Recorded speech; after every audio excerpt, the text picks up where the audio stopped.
தினம்தோறும் விளக்கேற்ற நல்ல எண்ணெய் இதயம் நல்லெண்ணெய்.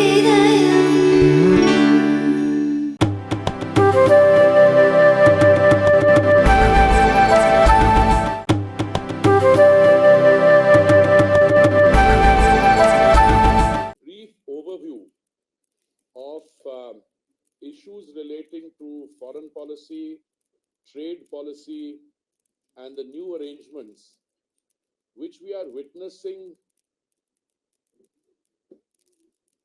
in terms of change in the last 9 years.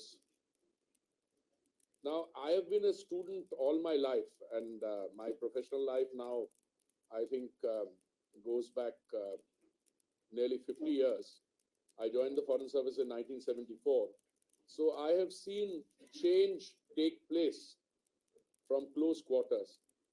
And I also believe that when you are very close to something, you don't see the extent of change.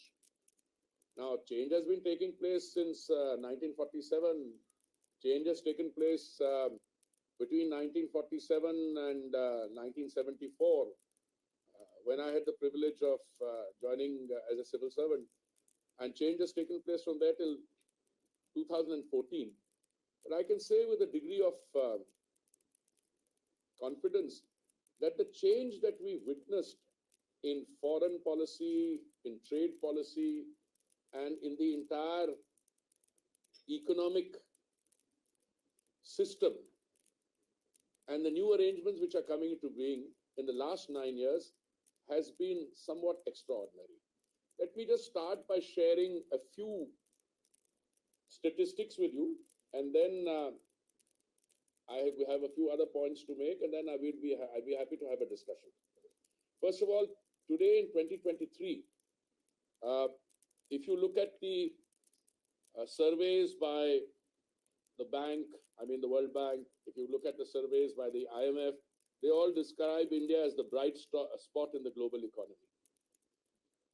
India will contribute 15% of global growth in 2023 as per the IMF. The rate of growth which is forecast for India in the fiscal year 23-24 is roughly ranging between 6.1% and 6.5%.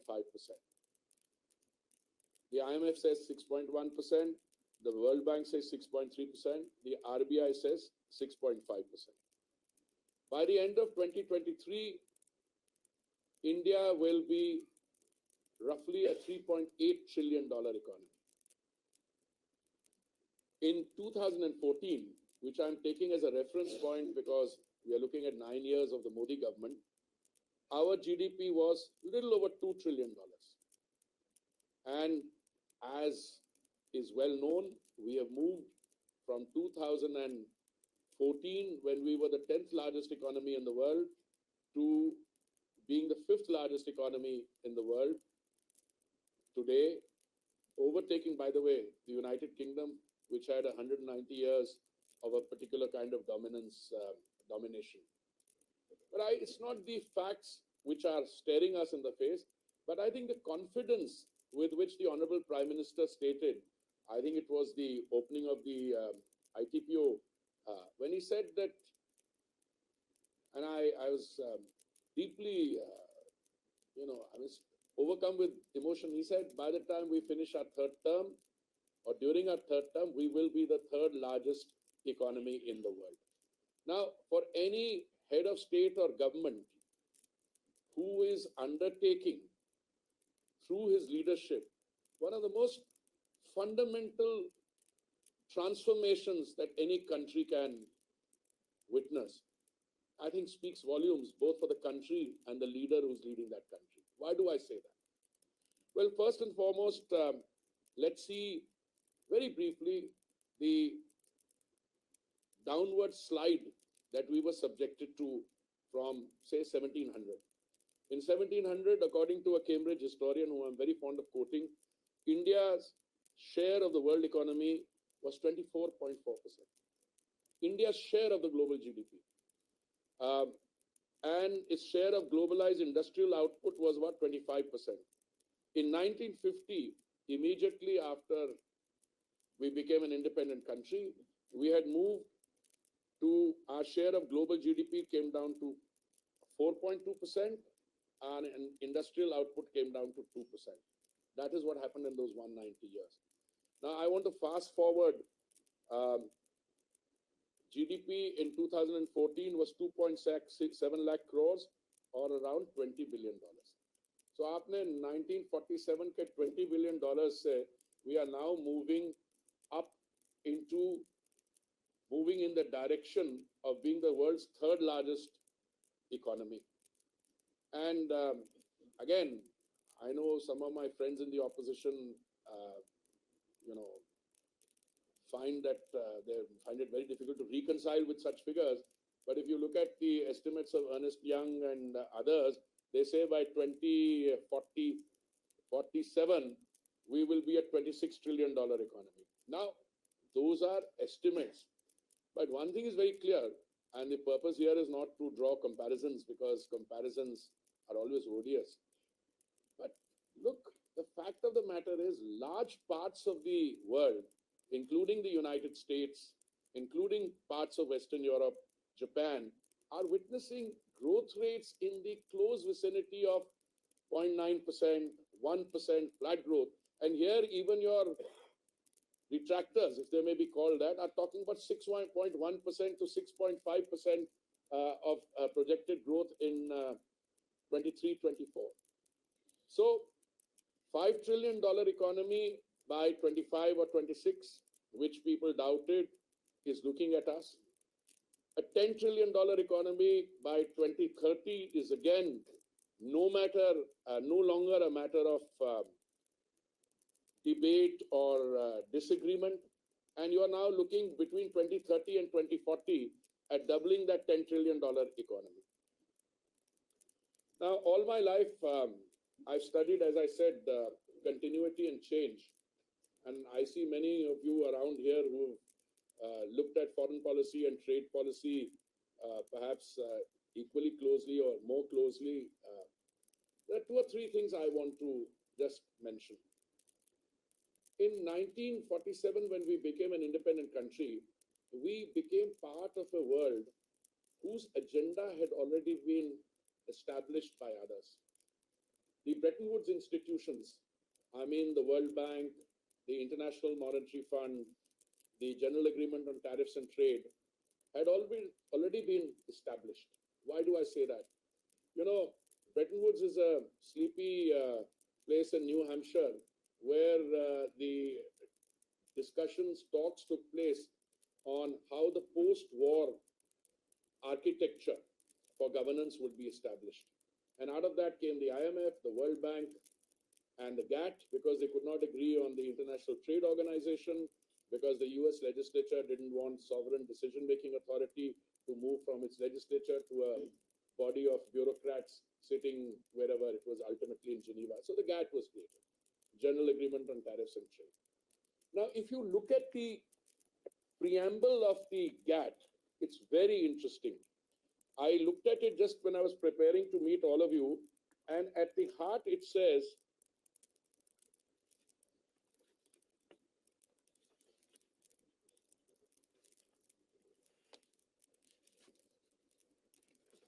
entering into 1 minute, I remember it by heart, but I want to quote it correctly.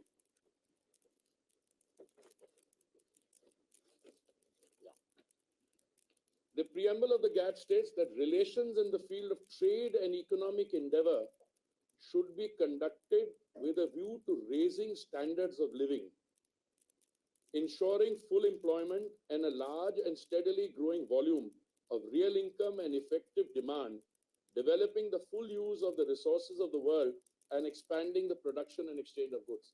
This is the heart of foreign policy and trade policy. And I say this after 50 years of half a century of professional experience. This is the first time in my professional life I'm seeing this actually implemented. Earlier, when I joined the Foreign Service in 1974, it was very fashionable for everyone to say, foreign policy also has economic content, which meant that you had a second secretary level or a first secretary level officer in a mission. I know KP smiling. dealing with economic affairs, and the ambassador, if he had time from important political work, he would also devote his time to a little bit of economic diplomacy. Today, there is a fundamental reordering of that. Today, foreign policy, trade policy, domestic policy, all not only appears to be, but is being implemented with a view to benefiting the Indian citizen, India and the world. So I was just saying, I said, what are we looking at here? Modi-led India brings growth, global goods, and gratitude. Let me give you an example. When the Honorable Prime Minister travels outside, the Prime Minister of Australia, Albanese, calls him boss. The kind of respect with which he is received in Papua New Guinea by their Prime Minister, the Swabhiman, Seva, Vaccine Maitri. You see, at the end of the day, no matter which way you look at it, a leader and a country led by a leader with broad shoulders, a tall leader, will be judged not how the country fares in normal times, but how a country responds to challenges. And I believe that the pandemic challenge was once in a lifetime kind of challenge. Because I was, as I keep saying, I was in Geneva and New York heading the Indian missions to the UN when we dealt with SARS, Ebola, H1N1. But the pandemic which we had to face in the beginning of 2020 was more like the Spanish flu of 1918, resulting in devastation of an unprecedented order. And look what happened. Let me talk about the vaccine and the health sector part of it. When the pandemic broke out, our health sector did not even have the basics like PPE kits, oxygen masks, etc. We not only revamped that, a domestic vaccine production capacity in the public sector, which existed in the previous years, was dismantled between 2010 and 14. And from scratch, one, through a private sector research done in Oxford, AstraZeneca vaccine manufactured under license in Pune, and another purely domestic, and we were able to supply in excess of 224 crore doses of vaccine virtually free. And yesterday, I think 1 or 2 days ago, I heard somebody in the public recalling that Delhi has a population, I think of about 2 crores. UP has a population of 20 crores, and somebody in heading Delhi was intending for more oxygen than UP was intending. So, but forget about what we did inside, what we did for the rest of the world. 193 countries are there as per my recollection of UN ranking. I think we must have supplied vaccines either free or under preferential commercial rates to what, 120 countries or so? Now, a country which is able to do that domestically and then supply, so to me that is Seva, Vaccine Maitri, Sankalp. Now, the Honorable Prime Minister turned around the other day. One is that you can be content with your present, you can draw great satisfaction from the fact that you think you are doing well. But the other is to set yourself a challenge that 2047 तक एक विकसित देश बनना है. What does it take to be a विकसित देश? Obviously, I have a lot of material ready. What does financial inclusion means? What does digital inclusion means? Where are we taking this to? But today, I think no one is doubting the fact that well before 2047, we will have all the broad indices of a developed country. Now, I don't know about definitions, and I think definitions are often misleading, but you look at what the change in our domestic this thing is. I can tell you, to be able to take the fruits of development to the most vulnerable sections of your society, I think that to me is the development part of it. And I was very happy to see some statistics the other day. And I'm very happy to honestly,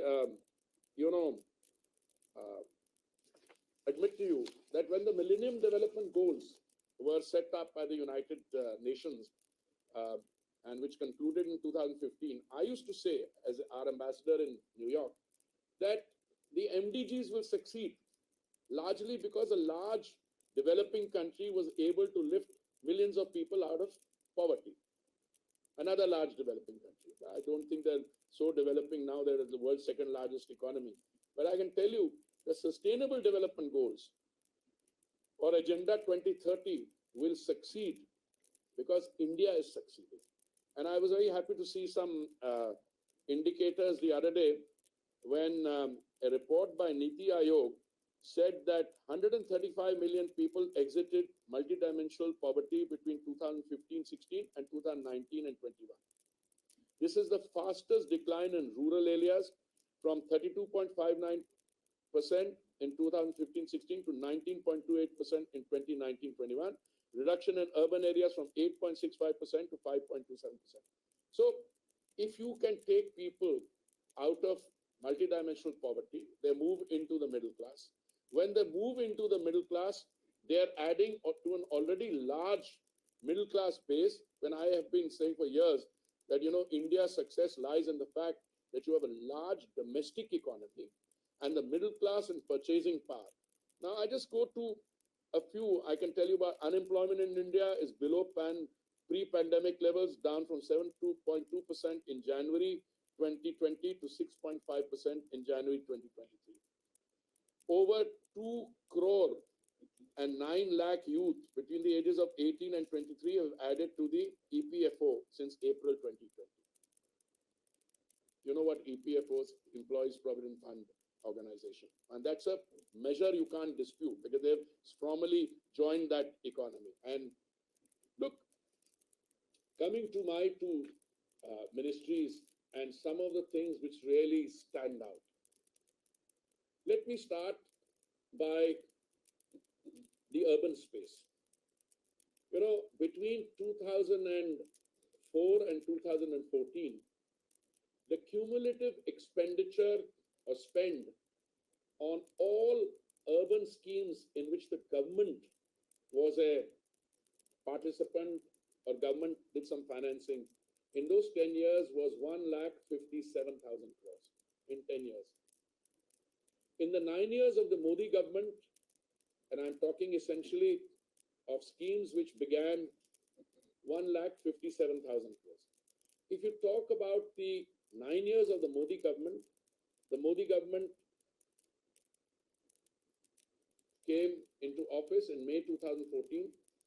The first year or so was taken in the conceptualization of the schemes. These schemes were all rolled out largely in June 2015. So in the 8 years of these schemes and the 9 years of the overall Modi government, our cumulative spend on the urban space through these programmatic intervention is close to 19 lakh crores. From 1,57,000 crores to 19 lakh crores. I'll give you some other statistics which should provide a picture of what is happening. Most countries in the world, including the larger economies, and I include particularly the larger economies, when they were faced with the challenge of the pandemic, there was a tendency in most of these countries for the governments, and because they had the economic wherewithal, the resources, to provide large stimulus packages. And these large stimulus packages meant that trillions of dollars of stimulus was injected into these economies. What it resulted in was that there was already some inflationary pressure. When the stimulus was injected, that inflationary pressure ended up becoming recessionary. I can share with you, even on record, that one of my first interactions with the head of a very large, perhaps the largest oil company in the world, it was in Summer Davos, was it? And he said, I was a newly appointed minister, a few months old, and we were talking about oil prices. The normal refrain from the producing countries is that, we don't determine prices.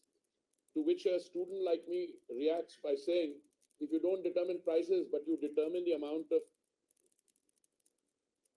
energy you're going to, crude oil you release into the world market, that will determine prices. He said, well, we don't do it. I said, well, I just want to leave you with one thought. There's enough pressure, there's enough problem, there's enough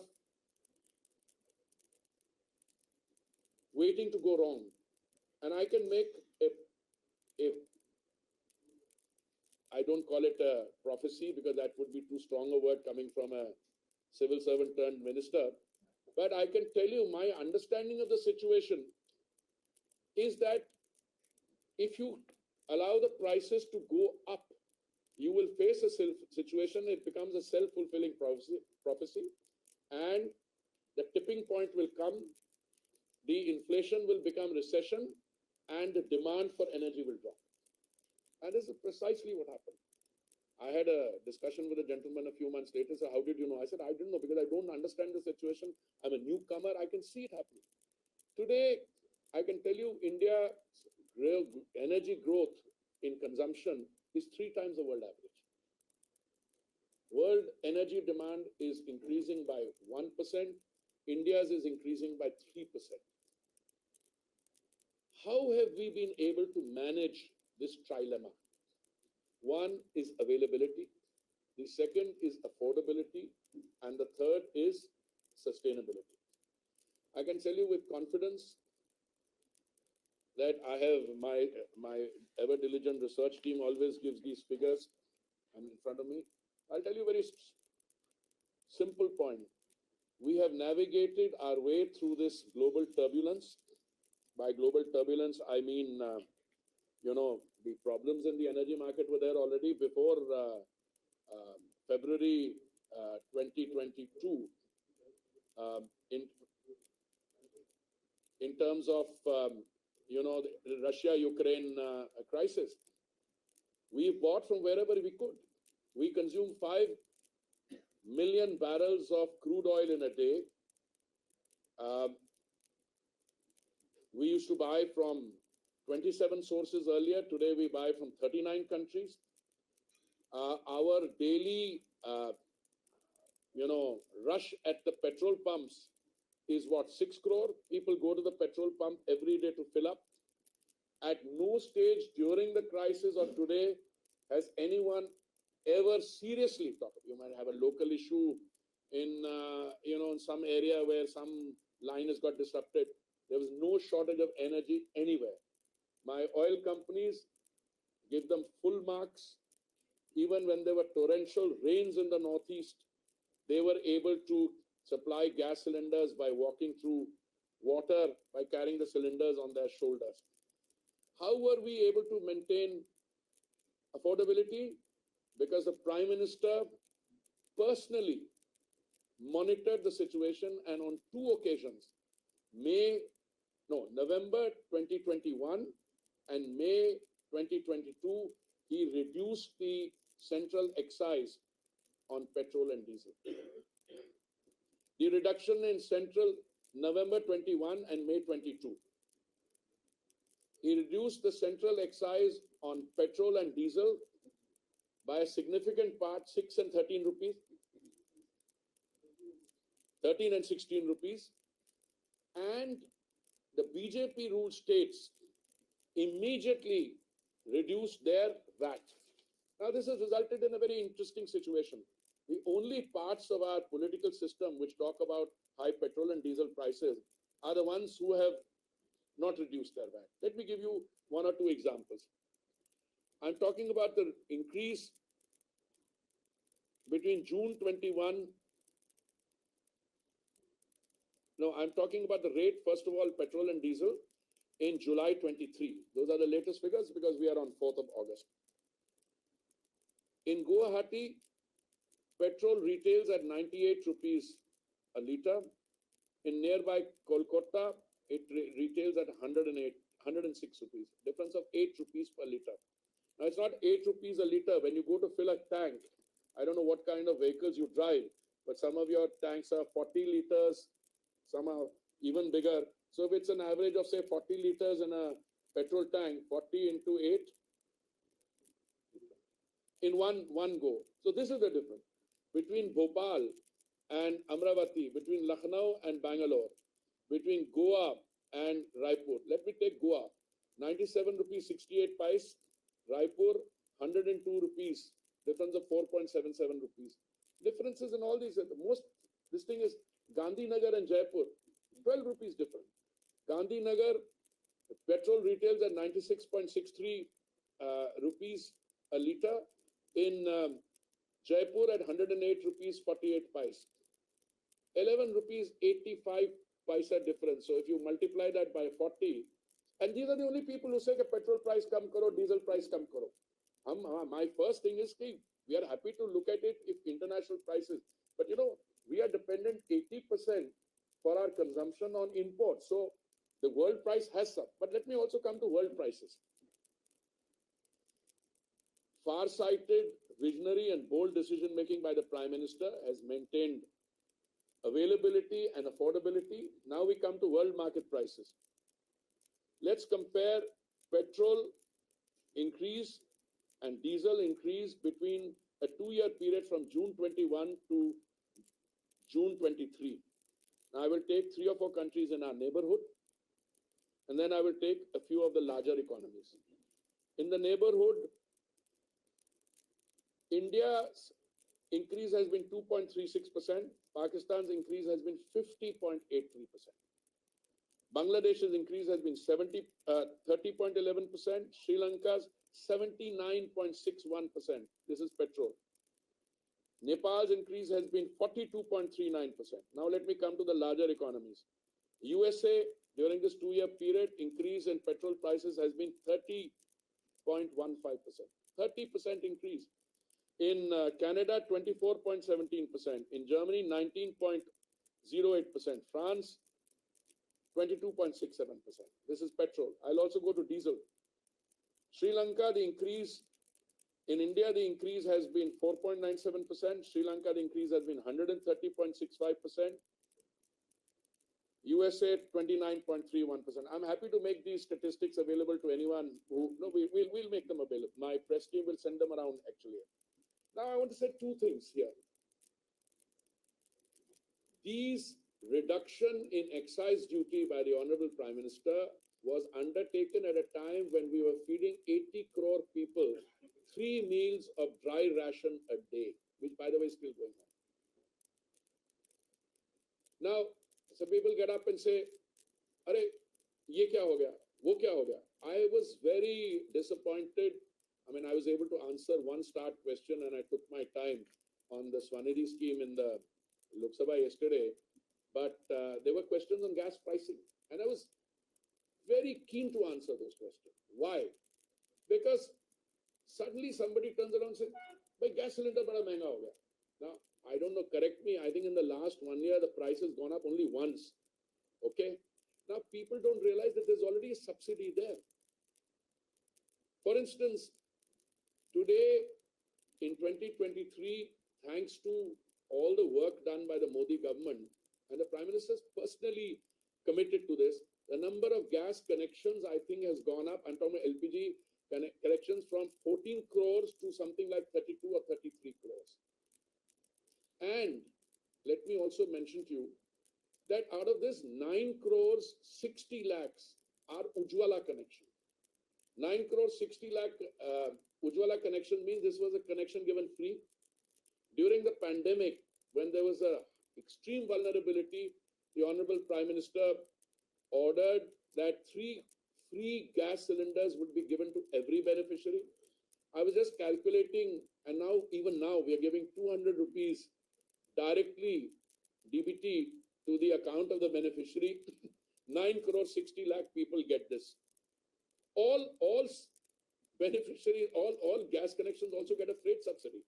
For instance, since we are again dependent for a large percentage on imports, you calculate the cost at the point of arrival, importation, then you take the distance. Now, whatever the going price is, if you have to takes more to take the cylinder, let's say in an extreme, remote, hilly area, there is another freight subsidy there also.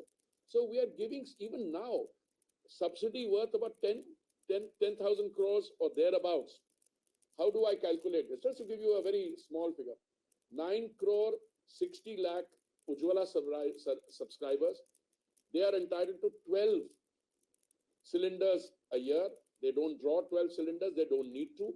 But the Ujjwala per capita consumption has gone up from 3 cylinders to 3.71. Let's say on an average 4. So you take 9 crore 60 lakhs into 4 into 200. Should come to about 7,500 or so, I mean, depending on what the precise figures are. Plus, you're adding another 1,000, 2,000 crores subsidy on freight. A question I am often asked, can't you bring the prices down? Look, we are import dependent. Certainly, the price of Saudi CP, that contract price, went up in 21, 22, 22, 23 from something like $380, $400 a metric ton to 700. And when it went up, but we didn't let the price of the thing go on, we didn't pass it on. Our companies ended up incurring a loss of 28,000 crores. We reimbursed them up to 22,000 crores. But we are happy to do that as long as the consumer benefits, and that was the Prime Minister's thing.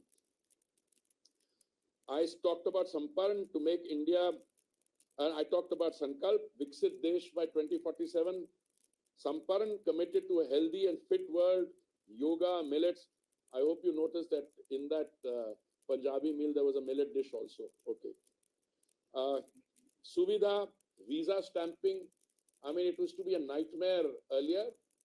Now issues are being resolved, including in the Honorable PM's recent visit. Suraksha, Operation Ganga, Operation Kaveri.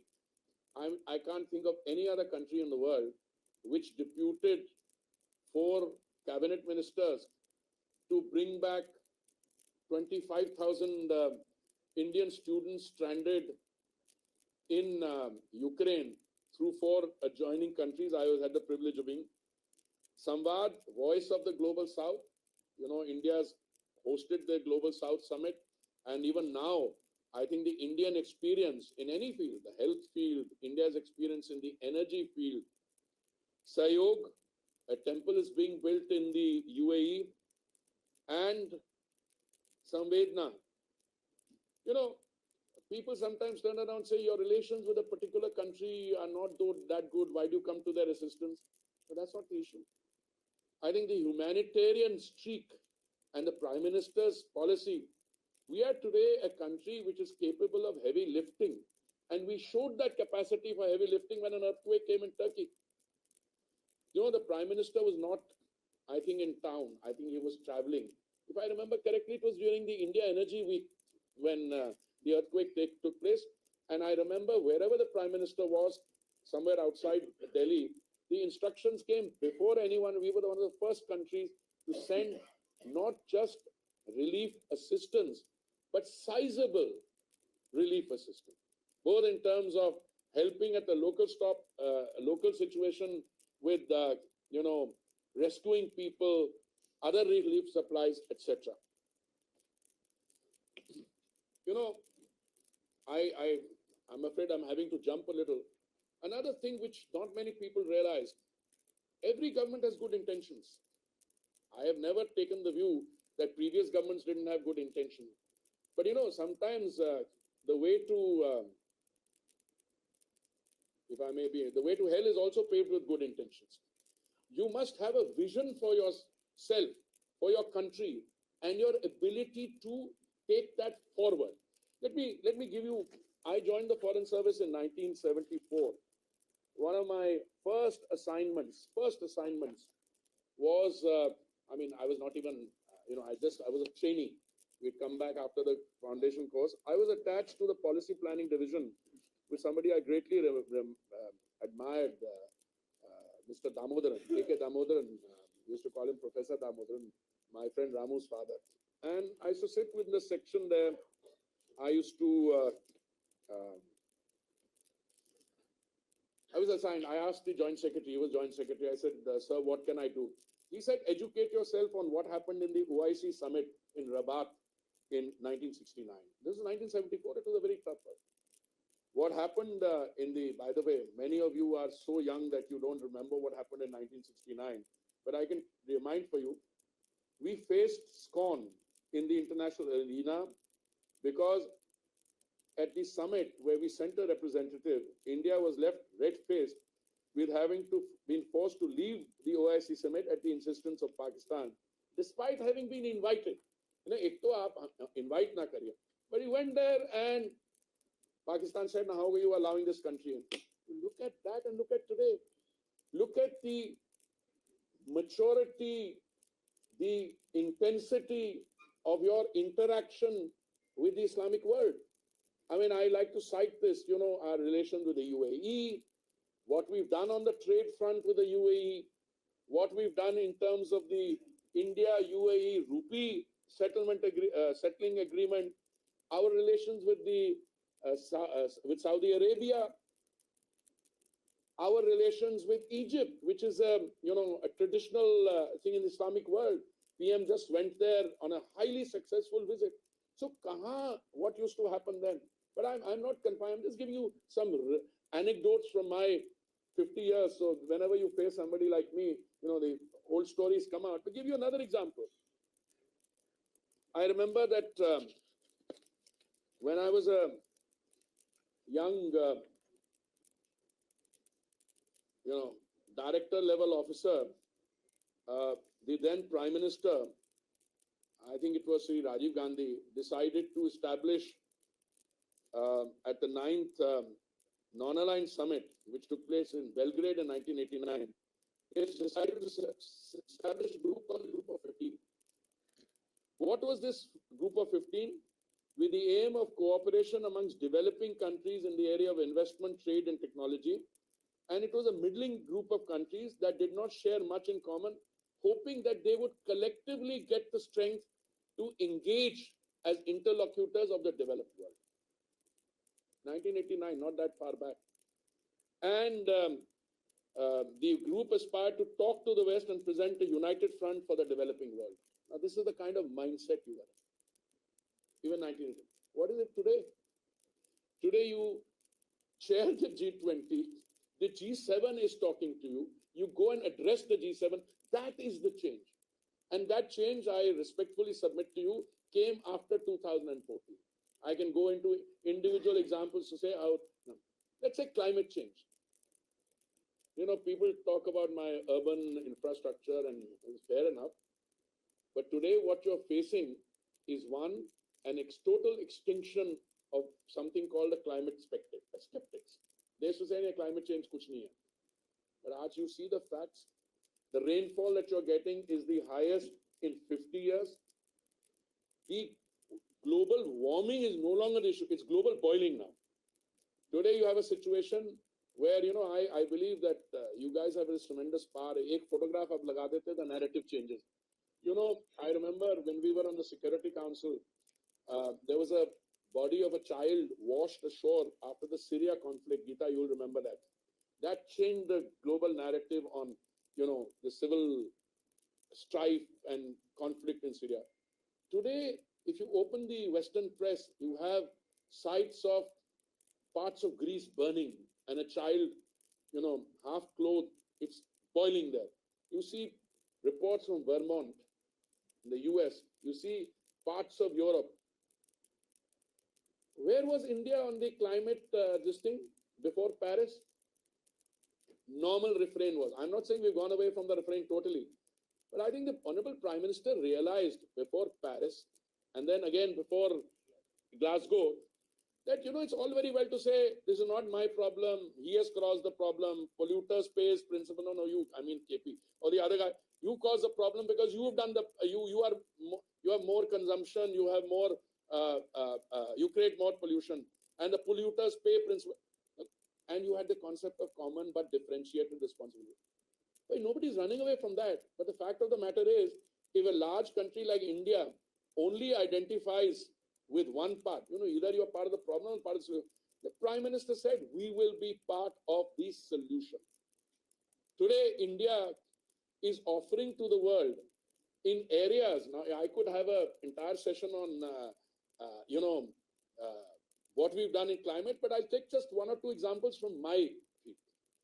Today, you are offering solutions which were unthinkable. Look, I was in Geneva, I was posted to Brazil, and I was looking at what I wanted to do in Brazil. And one of the things which struck me was their great success in biofuels. And the government in Delhi then was also very keen. Mr. Sharad Pawar was Agriculture Minister, the then Prime Minister. We put in place a system, an ecosystem, whereby we would try and get 5% biofuel blending in 10 of our states and union territories. Only 5%. Idea was we'll get that ethanol, we'll mix it into petrol. We tried very hard. I was ambassador in Brazil till 2008, May. I went there in 2006, January. I left for New York in, I think, May. I left Delhi. I came back to Delhi in 2008. Forget it. Fast forward. Go to 2014. We ended the year 2014 with a new government with just 1.4% biofuel blending. So I said, sometimes your intentions are good. Many of the things that Modi ji has been able to do are not just because he thought of the idea. Some of these ideas are old ideas, but they could not implement their own ideas. We set ourselves a target after 2014 of 10% biofuel blending, and the target date was November 2022. I'm very happy to inform you, we were able to do it 5 months in advance. And when we did 10% biofuel blending, we saved 41,000 crores on imports. And that 41,000 crores helped us pay our farmers 42,000 crores. Now we are slowly moving from 10% blending to 20% blending. And by the way, the 20% blending target was 2030. We have brought it forward to 2025. In other words, a year and a half from now, all petrol sold at the bunks, 6 crore bunks that we've got, will be E20. It'll have 20% blended biofuel. And the biofuel feed has also changed. Earlier, it was made only sugarcane. Now we are making it from broken food grain. We have a 2G, second generation plant. I have to be worried about 2G. Yesterday, there was some fun on that in Parliament. Second generation technology from agricultural waste of parali. We are making it from bamboo. We are even going into a third generation ethanol production from gases. And every time I speak, I find that my figures are already out of date. The other day, I said somewhere 1,000 retail outlets are selling E20. My secretary whispered, no, 1,350. I was going to use the 1,350 figure today. I was told it's 1,600. Basically, we are moving very fast to E20. The E20 or 20% blending is also a reflection of our mind. Why did we say 20%? Because someone said, and when you deal with hard economic decisions, there are people who have, I'm not shy of using the word, vested interest. They turned around and said, but अगर 20% आप blending करेंगे तो existing जो engine है उसमें कोई बदलाव की जरूरत नहीं होगी. But what happens is, my question was, if the same manufacturers from Western Europe and Japan can sell cars or manufacture cars which can take 100% mix, why can't it? Now the new generation cars or the hybrid cars which will come to India will have E85 engines, so you can take it up to 85. So today, it's an entirely new field of biofuels coming in. But that's not only that. CBG, compressed biogas, and I know we are now running out of time and you have an 11 o'clock parliament, so I'm going to do this. We can continue this informally some other time. We have a plan to set up 5,000 SATAT plants, okay? And I'm very happy to inform you that with many states we are in this thing. So, friends, let me quickly rewind our economic history from 1700, when you were a global leader, when a Seth sitting in Calcutta could transfer the entire proceedings of the East India Company through one bill of transaction. From there down, after 190 years of colonial association, I'm not even calling it dominance, association down to 4%, 4.2%, and 2 point this thing for industrial this thing, you're slowly picking up. 2014, 10th largest, 2023, 5th largest economy, and we're going to be the 3rd largest economy. And if you look at the decade ahead, and this is what I think a far-sighted leader does. It's not just setting a target. There's no point my setting a target if the ecosystem doesn't go. Now everybody is saying India is the place. Why? Because you've been able to make those changes. You have these new arrangements, FTAs earlier, and this is my concluding point. It's not that we did not want to sign FTAs or that we didn't sign FTAs, but there was a fundamental flaw in them. You were not careful when you signed those FTAs. You had provisions on rules of origin in them. So if my FTA is with this gentleman here, Thailand, let's say, and Indonesia, very good. Yeah, the FTA is supposed to increase trade between the two trading partners. And when there's an increase in trade, both sides benefit. But the rule of origin was so loosely written that the goods which were coming in from that source, I don't mean any one country, Thailand or something, it was from one major supplier, as a result of which the manufacturing industry, I'm not talking about India, throughout the world had an impact which completely made them vulnerable, and the manufacturing sector was disappearing. So today, I can tell you, I think Rajiv was the one who was briefing all of you the other day, Rajiv Chandrasekhar, my friend, and he said, I have 3 iPhones, they're all made in India. That is the difference. So I'm going to conclude here. I have still a lot to go, but I'll be happy to open it up for 5-10 minutes of question time, and then I think all of us have to go to Parliament. Yes, Vishnu. Just very brief question. Fantastic statistics. Please give us this. You will get all the statistics. No, not only end of the day. We'll give it before that, because I have it. I have the material. I have all the material here. Just cull out mostly what I said, and then in a separate note what I wanted to say, but I didn't have the time. So the question is, what is the new thing over here? Why are you saying all of this? Is this thing to G20 happening? G20 is the whole peg is Vixen. What is 2047 and what we have done in the last 9 years? I think the 9 years and going forward into the third term, the 3rd largest economy. Why do we have a degree of confidence on being able to do this? That's my conceptualizing. Rajiv must have had, I think, similar. I think Jaishankar ji will also be doing others. I have 2 ministries portfolios. I've tried to weave in parts of that here. I mean, I'll give another statistic. This is a McKinsey study that India is building between 700 million and 900 million square feet of urban space every year, which is the equivalent of a Chicago. So this is the broad peg on that. So I have one question. In the current political atmosphere, every state government is offering freebies. Our budgets are not surplus.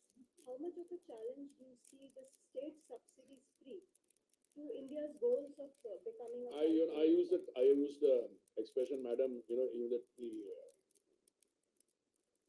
good intentions, making freebies, making transport, bijli, free. There's a good intention, but it is the way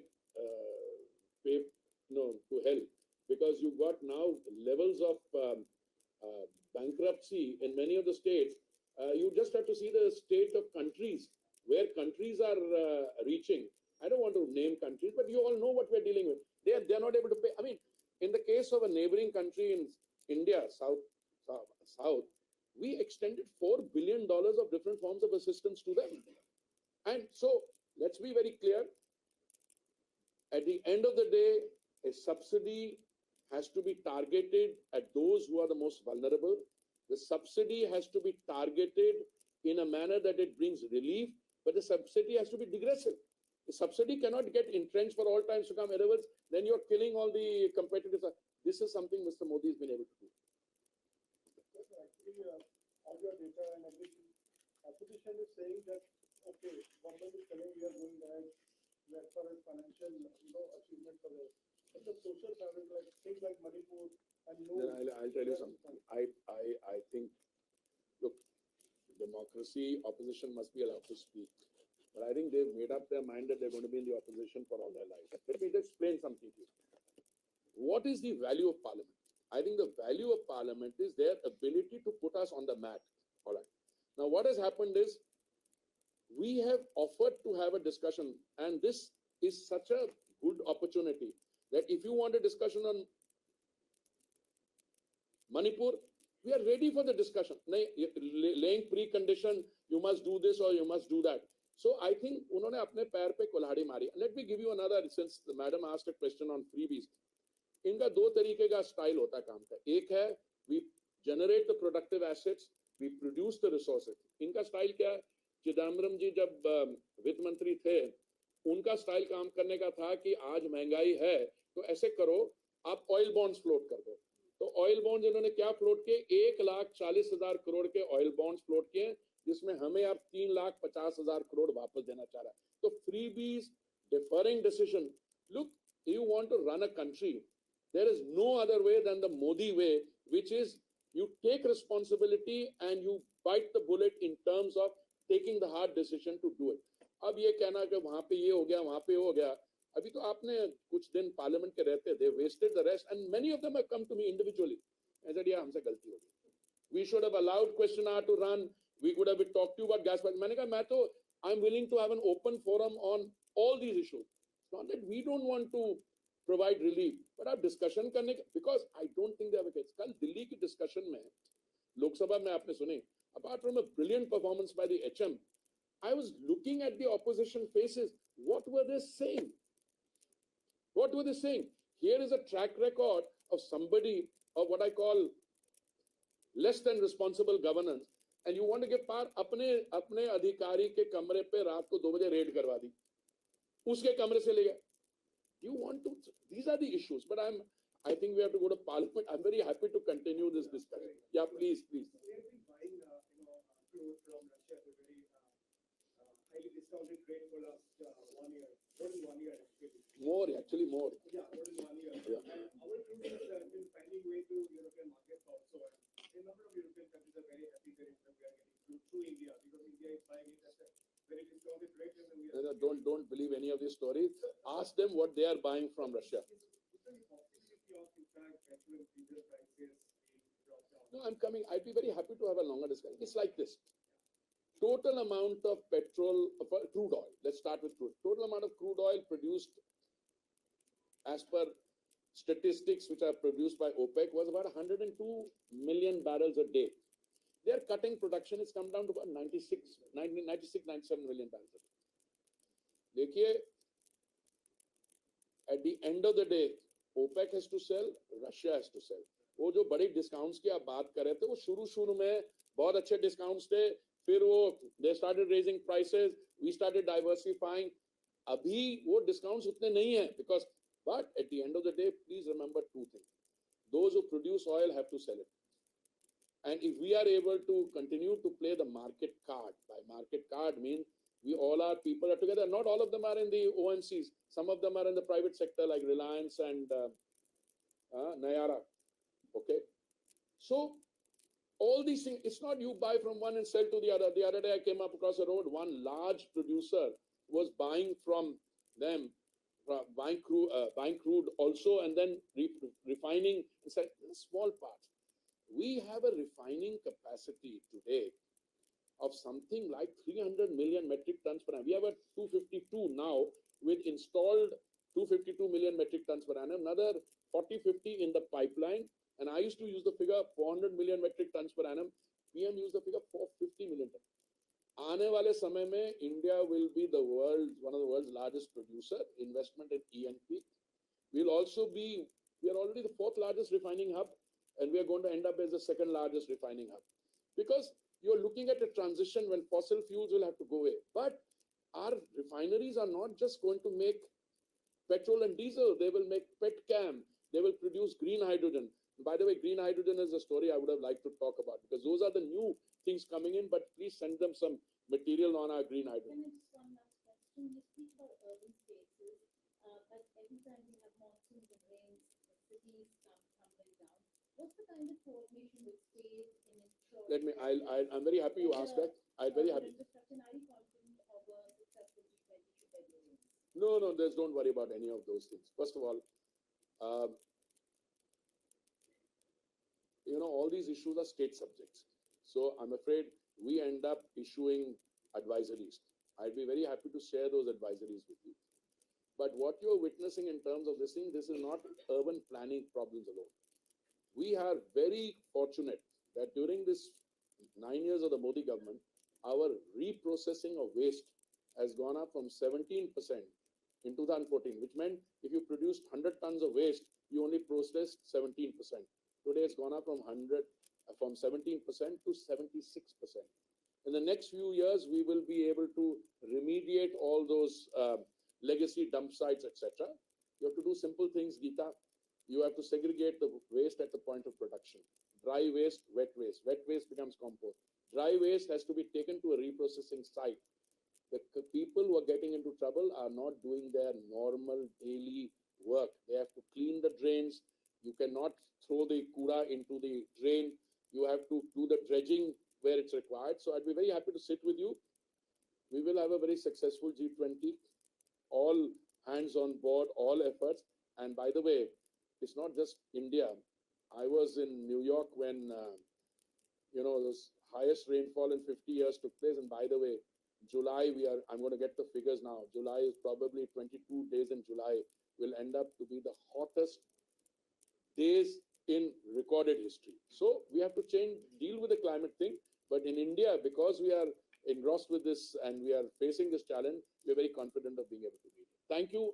I must now draw a